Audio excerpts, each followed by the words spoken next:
Isabelle Schmitz, directrice adjointe de la rédaction du Figaro hors série. Le 8 mai 1945, l'Allemagne capitule. Hitler est mort. Comment les Alliés ont-ils vaincu le Troisième Reich ? Quel nouveau monde se dessine ?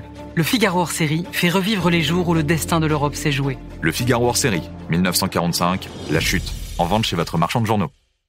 Le premier client de la journée, les 45 € de pourboire qui font plaisir. Plus 50% de vente à la fin du mois. C'est bien connu, l'entrepreneuriat, c'est une histoire de chiffres. La bonne nouvelle, grâce à SumUp, vous avez tous les outils en main pour faire la différence. Avec Tap to Pay, encaissez vos paiements sans contact juste avec votre smartphone. Accédez aussi à votre compte pro gratuit pour simplifier votre vie et vos finances. Téléchargez dès maintenant l'appli SumUp. C'est rapide, sans frais et sans stress. Faites la différence avec SumUp. Visitez sumup.fr. Les podcasts du Figaro. Prêt pour le décollage.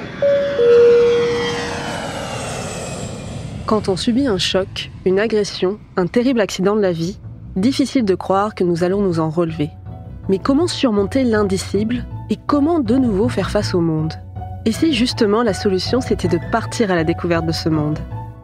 Partir non pas pour fuir, mais bien pour guérir de ses traumatismes.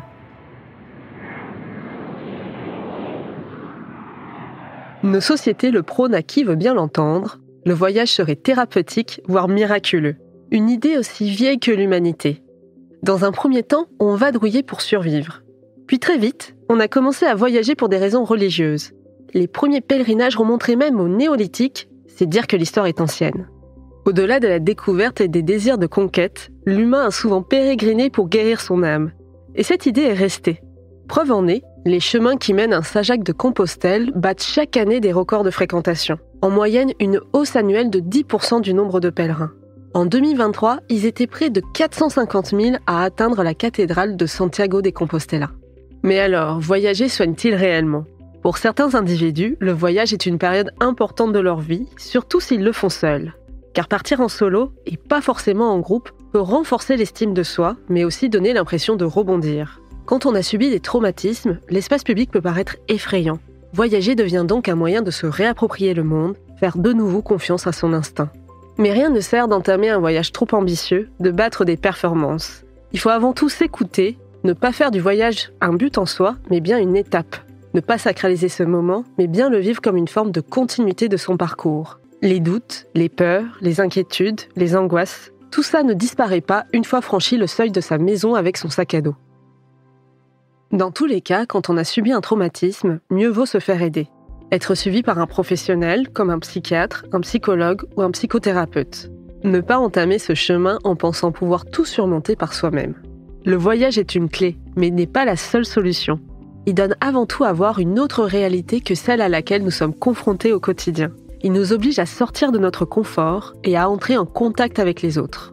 Mais attention, en vadrouille, on peut faire de mauvaises rencontres, tomber malade, perdre son passeport. Il ne faut pas se surestimer. Parfois même, on peut souffrir de drôles de syndromes pendant le voyage. Celui de Stendhal ? On s'évanouit presque devant la beauté d'œuvres d'art. Celui de l'Inde ? On perd pied face à l'intensité du pays de Gandhi, où la mort et le sacré, la richesse et la pauvreté ne cessent de se côtoyer. Autre élément à prendre en compte, le retour. On revient souvent changé d'un voyage, notamment quand il est long. Le monde nous semble différent et l'on peut se sentir en décalage. Toutes ces découvertes, ces rencontres nous interrogent. Prendre le temps de préparer ce retour, c'est aussi ouvrir un autre chapitre de son histoire, celui d'un nouveau soi que les traumatismes n'auront pas détruit, mais bien rendu plus fort. Merci d'avoir écouté ce podcast. Je suis Sophie Vincelot, journaliste au Figaro. Vous pouvez retrouver Question Voyage sur le site du Figaro et sur toutes les plateformes d'écoute. À bientôt.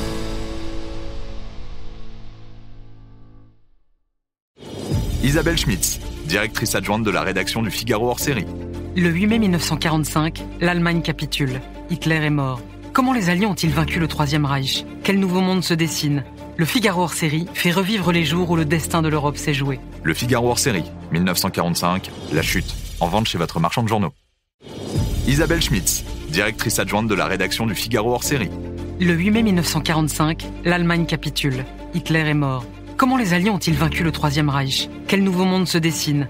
Le Figaro hors série fait revivre les jours où le destin de l'Europe s'est joué. Le Figaro hors série, 1945, la chute. en vente chez votre marchand de journaux.